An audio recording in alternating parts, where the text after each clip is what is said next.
Welcome, everyone.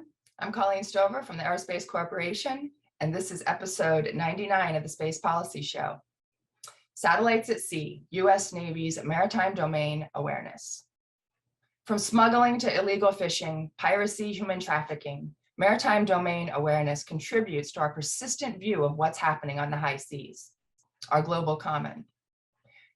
Today, we have John Mittleman from the U.S. Naval Research Laboratory, their Naval Center for Space Technology. And he is the subject matter expert for maritime domain awareness for the U.S. government.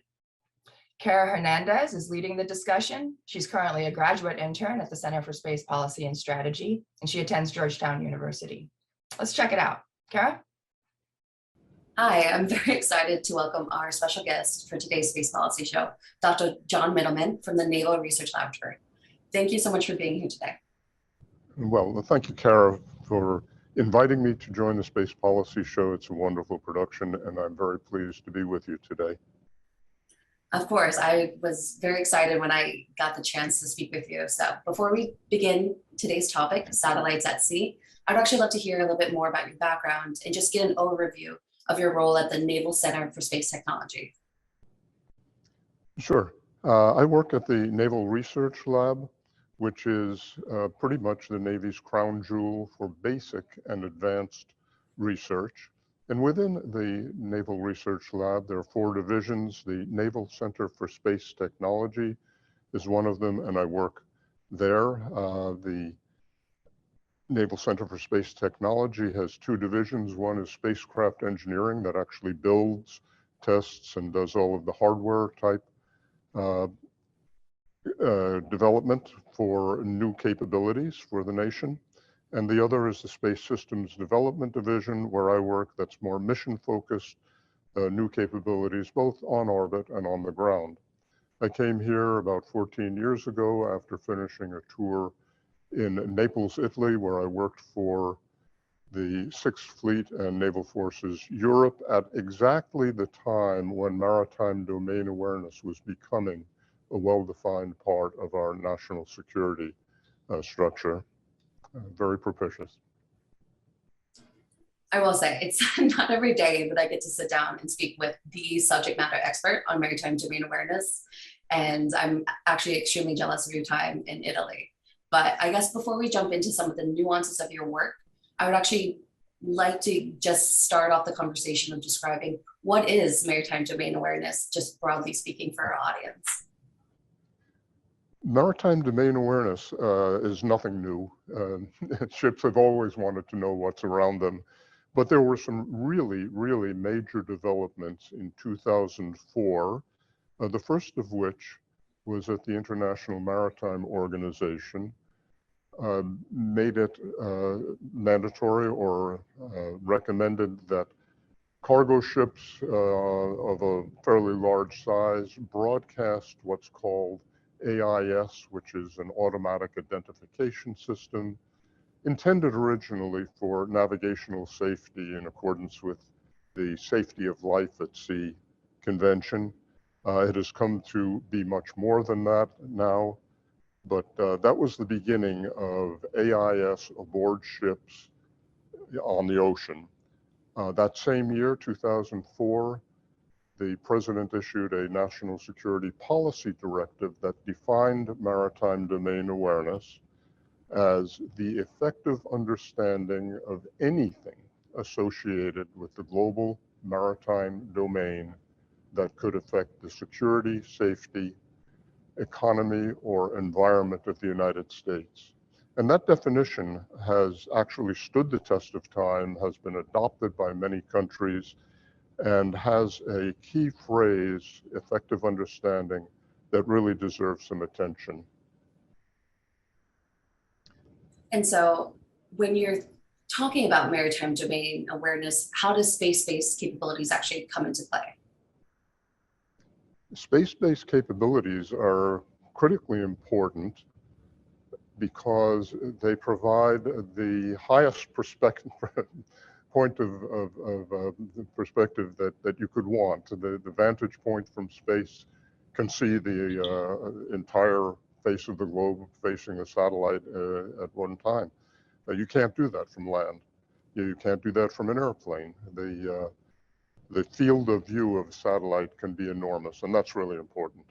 Remember that in 2004, ships started broadcasting automatic identification signals, and in 2008, the very first commercial AIS receivers were launched by a couple of companies, and for the first time in the history of man, you could actually track a ship that was broadcasting AIS all the way across the ocean, completely out of sight.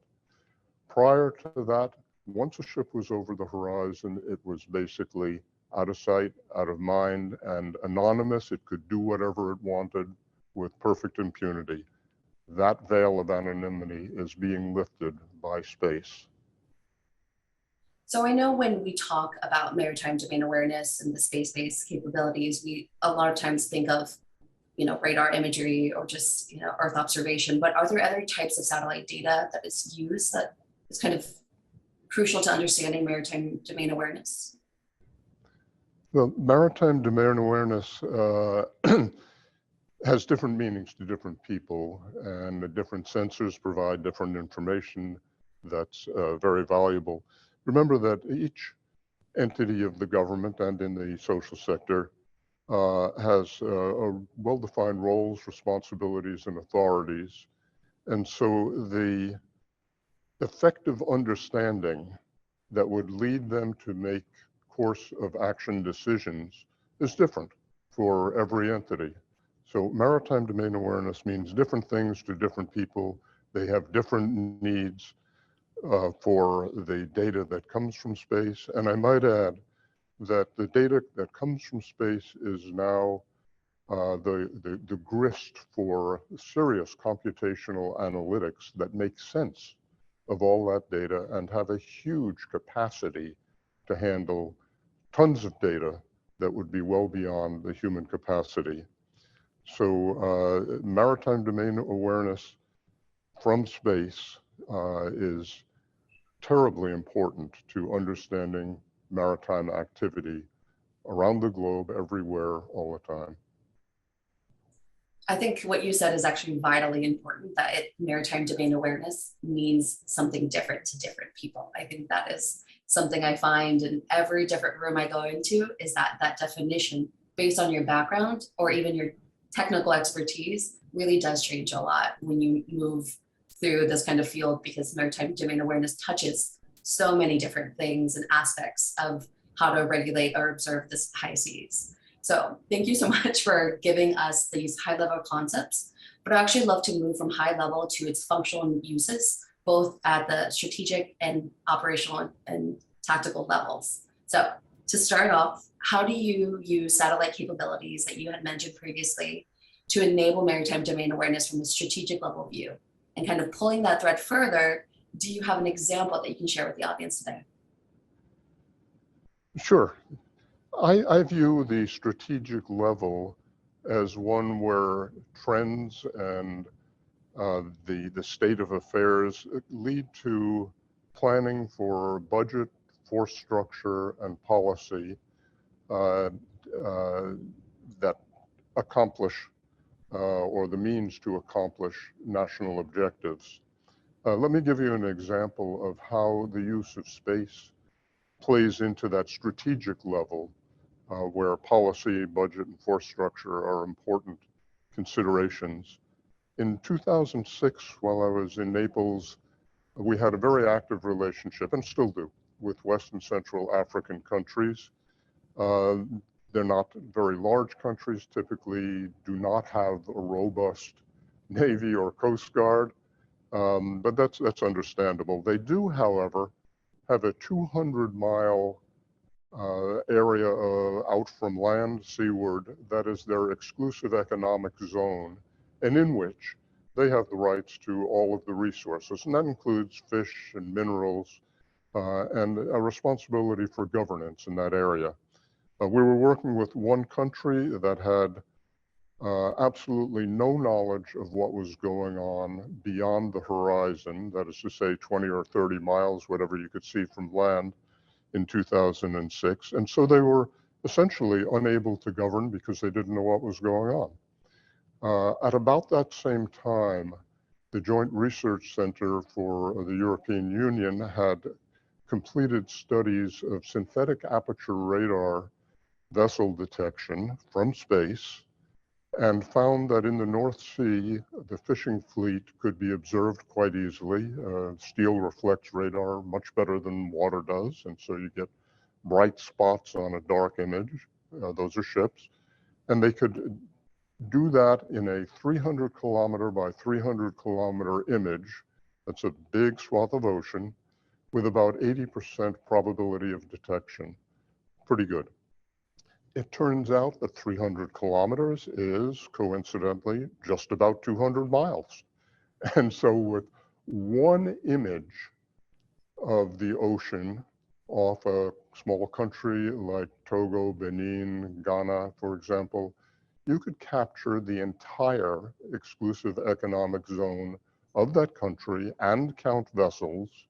And you could do a pretty good job of differentiating big cargo vessels and tankers from smaller fishing vessels, which means that you could count fishing vessels in your exclusive economic zone that were not licensed, had no business being there, and were pretty much poaching your fish. With that data, you could then go to the ministerial level and say, how about some resources to build a more robust Coast Guard, a more robust Navy to protect our country's resources? Pretty good use of space for national security, huh? Yes, I mean, I will say, I admit, the reason I'm so excited to speak with you today is I got into space because of illegal and unregulated fishing, which coincidentally, the Space Policy Show recently had a legal fishing episode. So for everybody out there, please check it out. But yes, I was working with, small countries in Latin America, and, protecting your EEZ or, exclusive economic zones it's very difficult.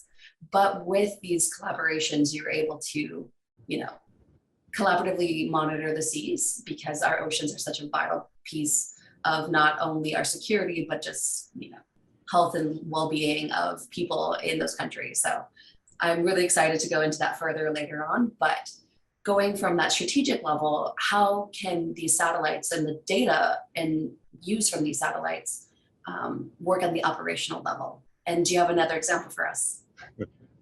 Well, the operational level, in my view, is concerned with the allocation of assets like patrol boats and aircraft that a fleet commander might have to missions, the allocation of assets to missions. And doing that at a minimal cost to ensure mission accomplishment.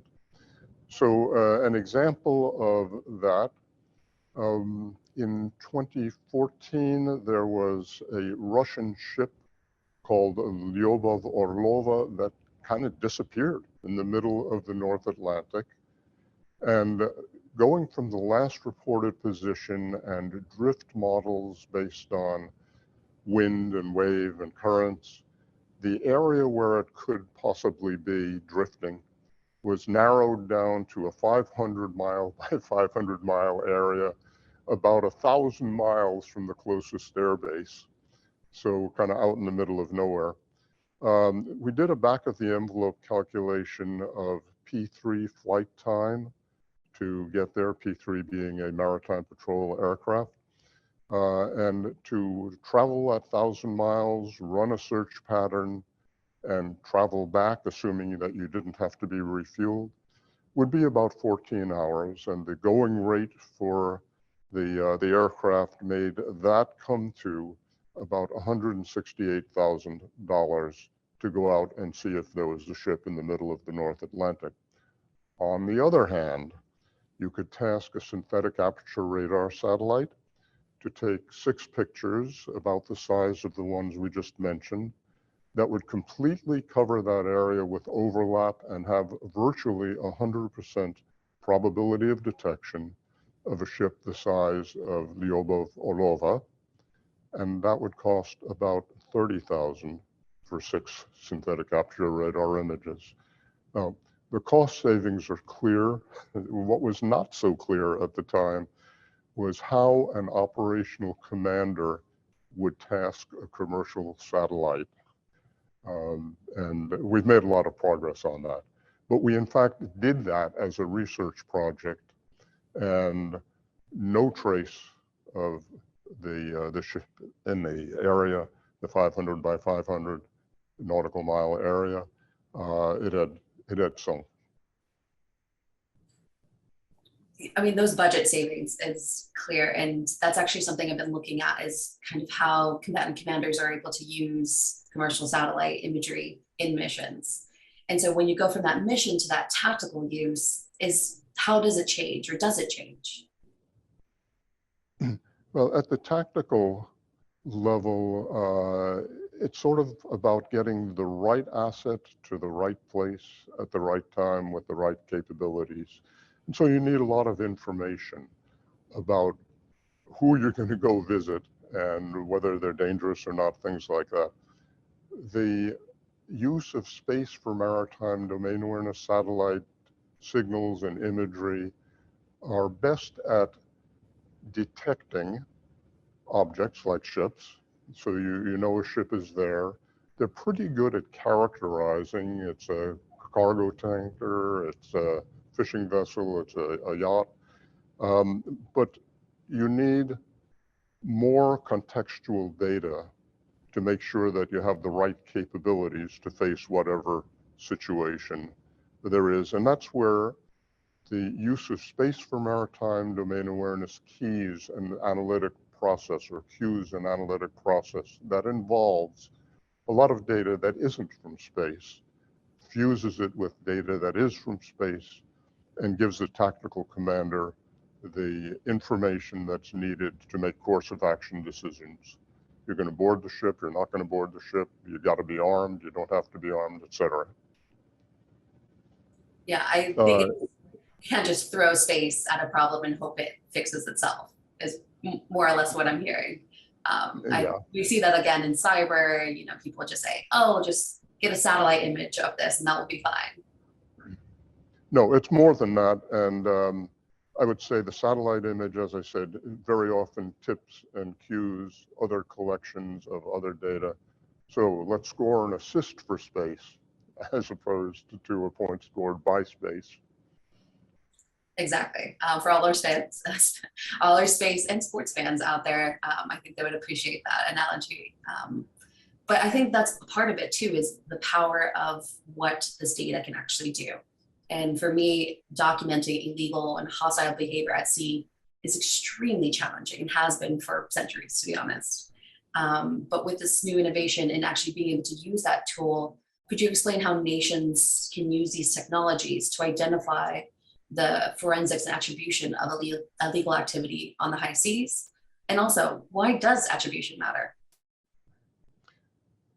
Attribution is really interesting. It's one of the foundations of deterrence, and it's certainly needed for prosecution. And by attribution, I'm thinking of by name identification of a vessel and identification of the entire business, criminal, government network that's associated with the activities. Who's really responsible for it? Who's benefiting by it? And that's a very difficult problem. But it is one of the foundation elements for deterrence and prosecution. Doing all that from space is admittedly difficult. As I said, space is really great for detecting and characterizing vessels of interest, and with good tracks that show the path of a ship, you can very often infer behavior, like it's fishing, or it's surveying, or it's transiting, or it's loitering, those kinds of things, which are part of the equation about why is it out there doing what it's doing, and is that good or bad? Is it harmful, hostile, or illegal, or is it normal business? Maritime activity is intentionally convoluted and opaque, and it has been since the beginning of time. As I said, once over the horizon, a ship is more or less anonymous, can do whatever it wants. And that's still pretty much the case, although space is lifting that veil of anonymity. But still, we need data in addition to maritime domain awareness data from space to fill out the picture. Very often, we also need local knowledge that's established by partnership with people who live, eat, sleep, and breathe the environment that you're looking at and know the ins and outs of it. I agree. I think that human intelligence part of it and that just cultural understanding of what's happening in a context is just so vital. One of the stories I heard doing this work or supporting illegal and unregulated fishing was the stories of captains actually being sent out and not knowing that they were actually illegally fishing. And so how to do that tracing back of actually where does that attribution lie? Is it the captain who doesn't know the coordinates of where he's going? Or is it the owner and operator of that vessel? So I think with that, it's a complex system of how maritime awareness data, whether that be from space or from people or, from open sources, is really vital. But kind of going into that, are there other uses of that data? Maybe like I was mentioning, from a law enforcement or even the legal system. Well, sure. Navies and Coast Guards use it for their military, law enforcement missions, and others like search and rescue, for example. But the big news in about 2010 was that satellites could be used for counting things like cars in a parking lot, which would indicate how much retail business a company was doing, or the height of oil storage tanks, which would indicate how much was in stock, how quickly it was being used. In fact, at about that time, commodity traders were looking at space to give them a decision-making edge. And pretty much anything that could be counted from space was being counted from space and still is. And that information monetized. There are other areas that space is important or going to be important. Arctic shipping, for example, with the changing conditions in the Arctic, keeping track of those trends is terribly important to strategic decisions about force structure for presence in the Arctic, for example. Choke point management is another. The major choke points like the Suez Canal, the Panama Canal, the Bosphorus, all have to schedule ships and all have risk assessments. The use of space in the form of AIS broadcasts is real help to choke point management. And things like disaster relief very often involve the management of heavy lift, which is typically ships, at damaged piers or areas where storm damage has made things different than it used to be. You can get a right now picture of the infrastructure available for disaster relief, for example, from space. I think it's interesting that you brought up the poles specifically. I had been doing some work on Chile and Argentina and looking at Antarctica and how space is related to both of these countries. Both are spacefaring countries, although small, but looking at how they use not only satellite data, but how they use their partnerships with other countries that might have access to larger, satellite observation like constellations or sensors or what have you. It's actually been really interesting to talk to people down in South America to see how all of these things are interconnected, both with shipping and climate, but also search and rescue, like you said. And then looking up into Alaska, that choke point where people have been talking about how this is going to be a new shipping lane that we can be using, even though there's still a lot of complexities to, the moving of ice and sea ice. So I'll see where that goes in the future, but looking kind of in the next decade, is there anything that we should be excited about or any predictions that you might have about space-based maritime domain awareness? Well, In my opinion, we're on a good trajectory. And I would say the commercial sector, the commercial sector is probably going to lead the charge because you can monetize the information from space. Security and economic interests all play into the equation, and multinational and international cooperation, as you said, is going to be very important. There are big new areas for growth. For example, autonomous shipping is coming, and that'll clearly use the position, navigation, and timing available from GPS and other navigation satellites. In fact, I would say that for persistence and for coverage, every new satellite, every new ground station, every new analytic capability makes space more relevant to real-time operations. I actually just heard a really interesting conversation on autonomous ships, and similarly, like how jamming is going to play into that, which is something that the space community is really interested in tackling and understanding. So I do think there's so many similarities, although they're, these two vastly different domains are, everybody has historically mirrored maritime domain awareness with space domain awareness. But one thing I really want to touch upon that you said would be the multinational and international partnerships and how that can contribute to space-based MDA. And do you have a specific example that you can share with us today?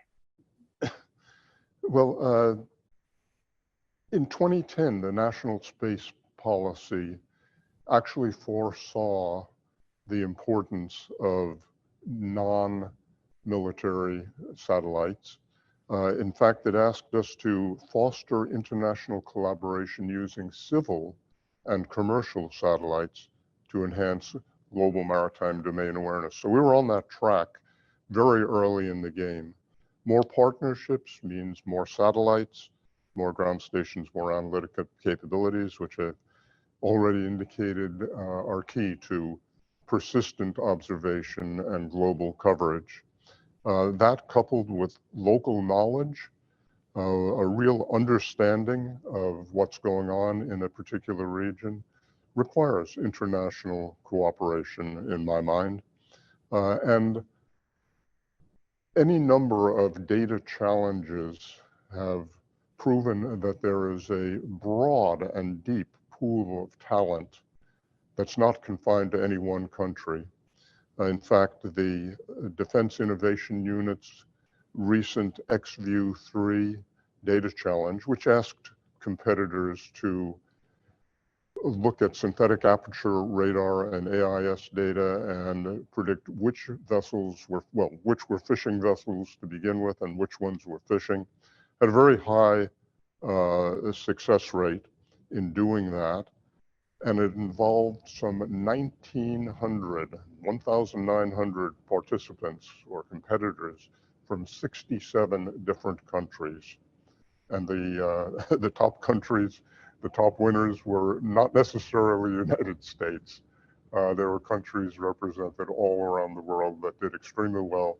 And I might add that the winning algorithms that do that work are publicly available now, thanks to that data competition.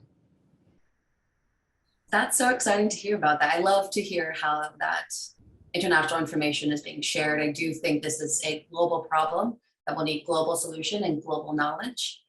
But with that, you have a lot of information sharing issues, to say the least.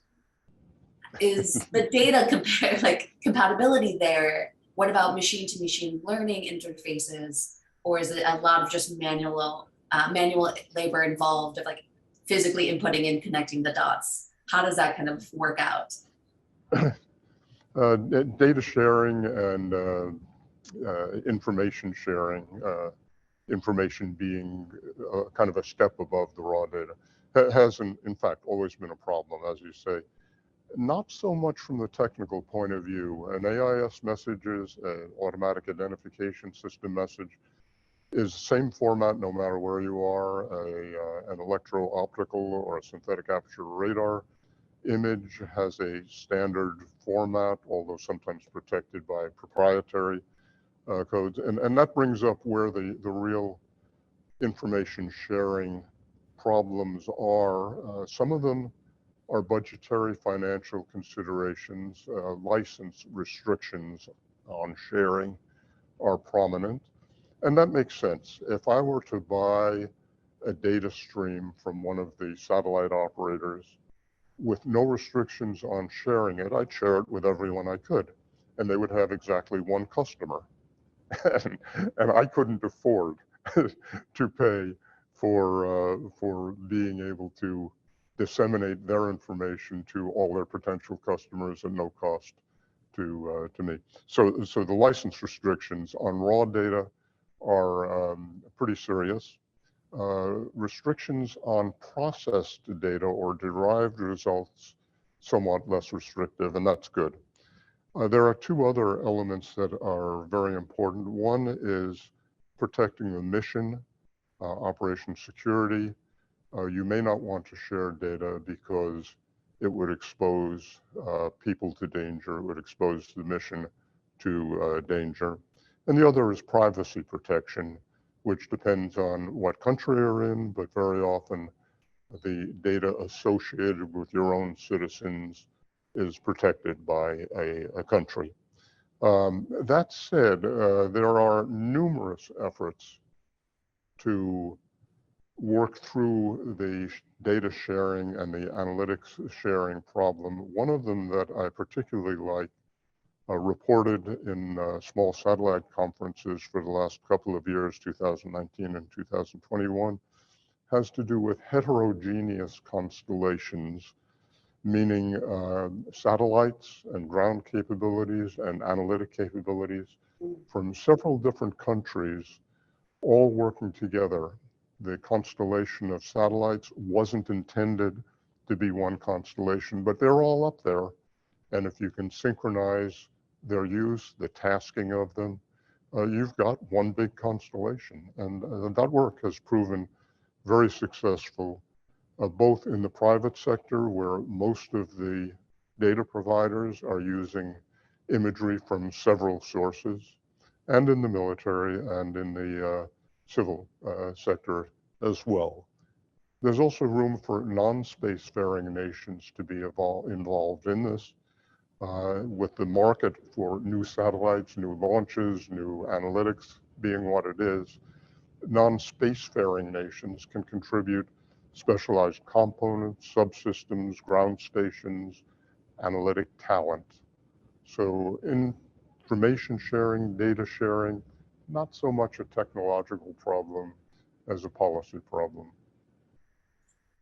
You touched upon so many things that I am very excited to talk about. I wish I had another hour with you, whether that be the privacy concerns or something that I have really been diving deep into, but also the security concerns. As you know, I'm a security studies graduate student, so for me, security is something always on the forefront of my mind. And actually, when I was working on illegal fishing, you know, a lot of that work then developed into natural disaster relief and recovery. And at the time, NOAA and NGA and NASA Earth Observation was actually giving out free images after or before a natural disaster. And it took until about maybe 3 years ago where somebody at the White House was like, are you writing this down of who's asking for this information and when they're asking it? And it was that kind of thing of protecting your security because it was a free service, you know, and kind of those abuses to the civil society or civil satellites, I should say. I'm already jumping ahead to my next question. Is really, you can see those lines of how you have to constantly be thinking back into these different components. Since, as you know, I say to everybody, everything's connected, whether that be in space or on Earth, but these different fields are also really interconnected. And one of the things I heard you talk about were commercial partnerships, nations, civil, security, military, but how does civil society play into this? How do NGOs or even other commercial partnerships contribute to space-based maritime domain awareness? The commercial and non-governmental organization sector is crucially important in my mind. They make an enormous contribution to coverage and persistence, which leads to transparency.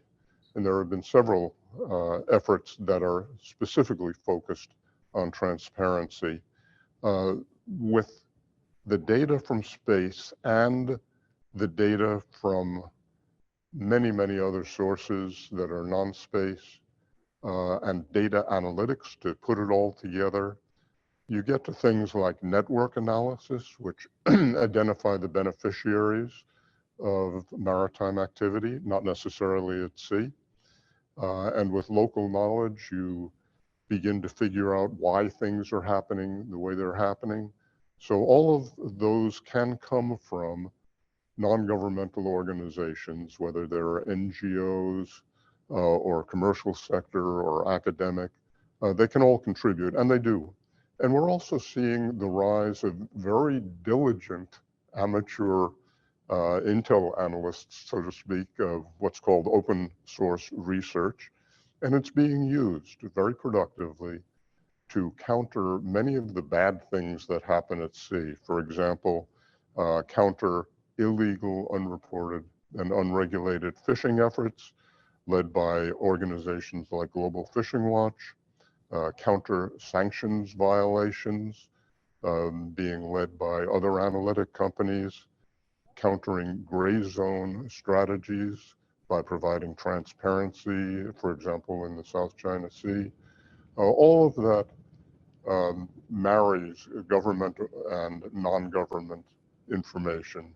And the non-government sector is immensely important. As I said, numbers count, and the commercial sector has way more assets. They're more easily taskable.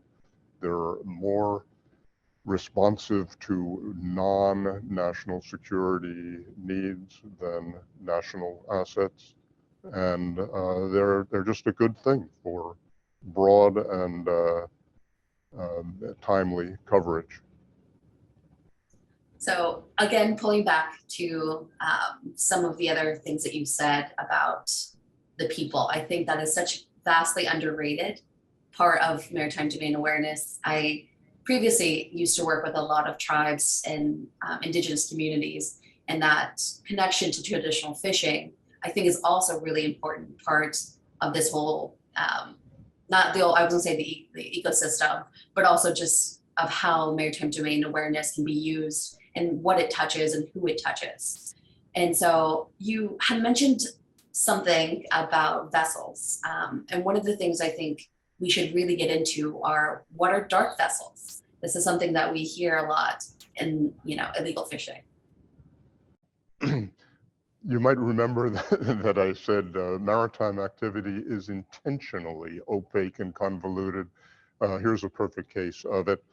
The practice of turning off your AIS, the automatic identification system broadcast, when you're doing something bad, produces a dark vessel in some sense. There are many definitions to dark vessel, but one that doesn't self-identify, one that's hard to get your arms around who it is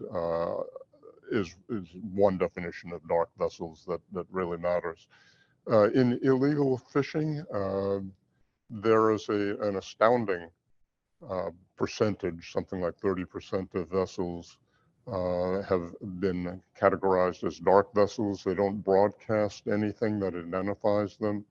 They spend a lot of time at the fringes of a protected area, turn off their AIS, dive in, do some fishing, and come back out again. Those kinds of things. There are, however, from space, a couple of very potent tools to detect dark vessels and at times to identify their behaviors as illegal fishing, for example. Those are the two that really stand out for their wide coverage and ability to detect dark vessels are synthetic aperture radar that we've already mentioned that can cover hundreds of kilometers at a time and detect anything that reflects radar better than water, typically steel, not so much wood like wooden dowels or fiberglass like built-fasts, but fishing vessels, yep. The vessels that take their catch in a transshipment operation, yep. They don't have to be broadcasting anything, and synthetic aperture radar can see them. The other one, which is a very recent addition to the commercial sector capabilities, is radio frequency geolocation.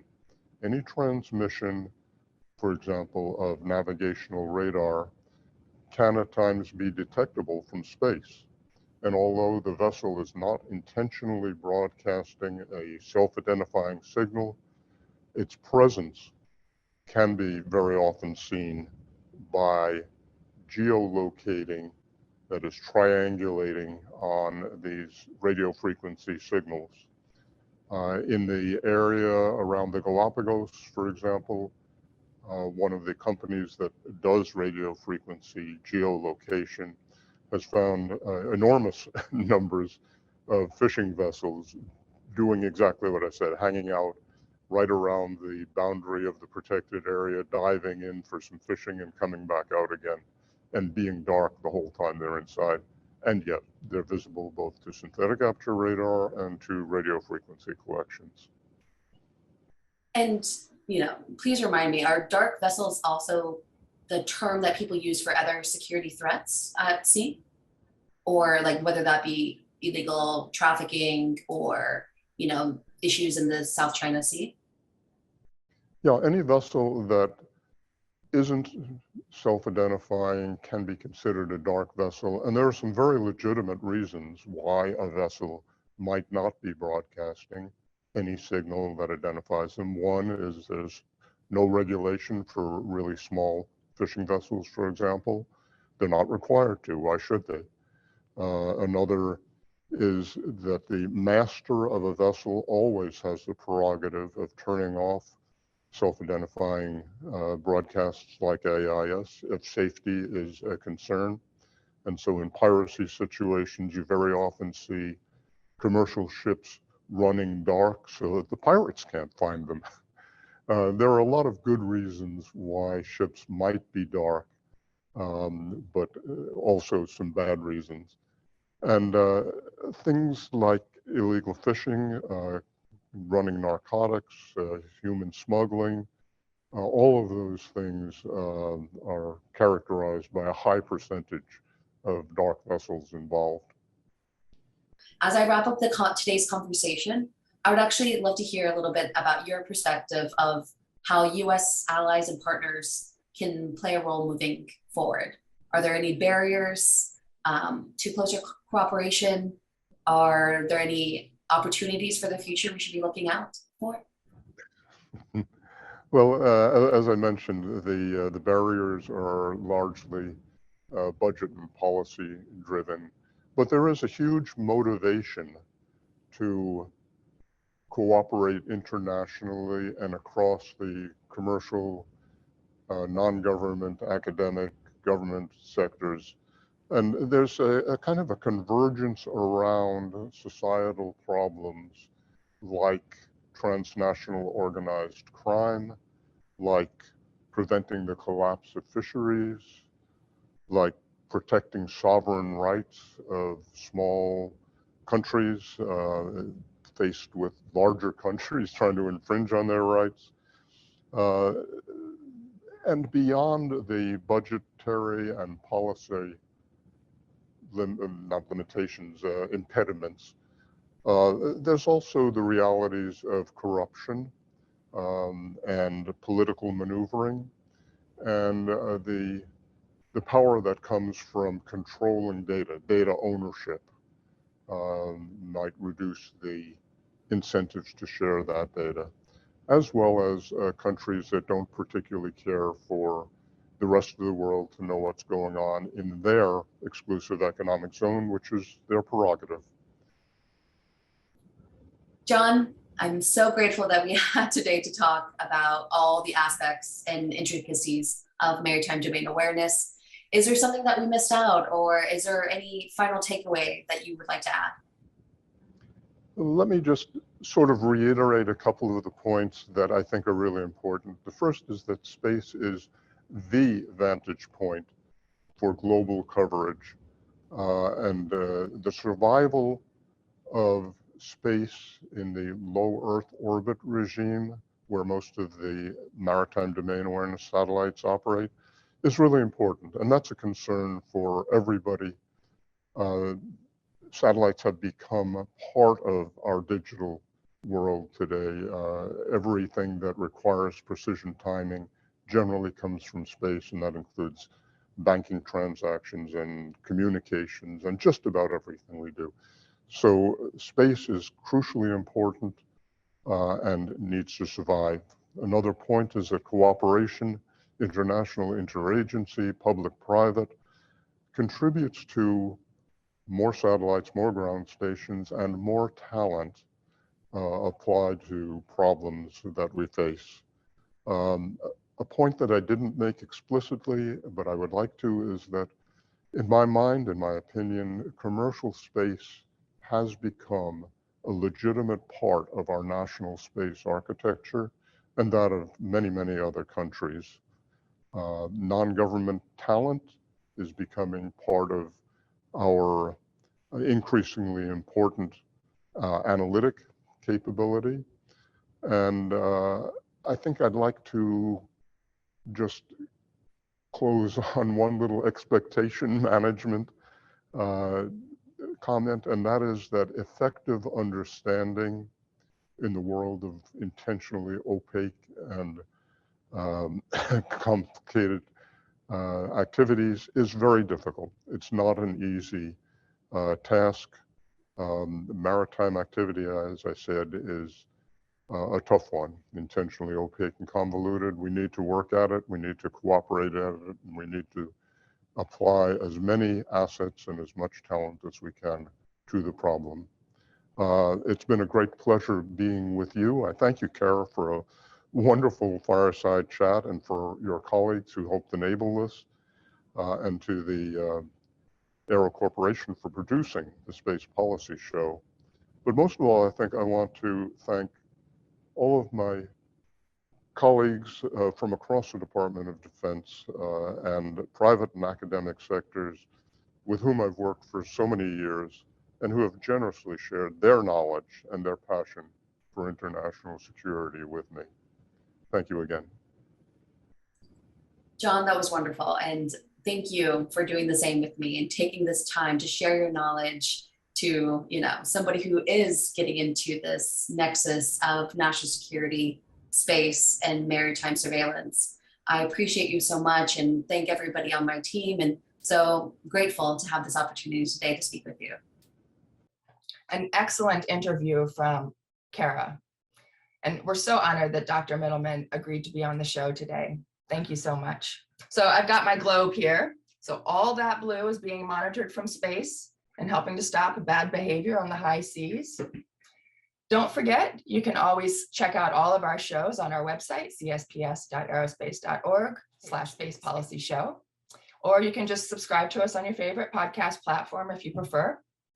James Liggins is our technical director. Jordan Bingham is our program manager. Thanks for watching.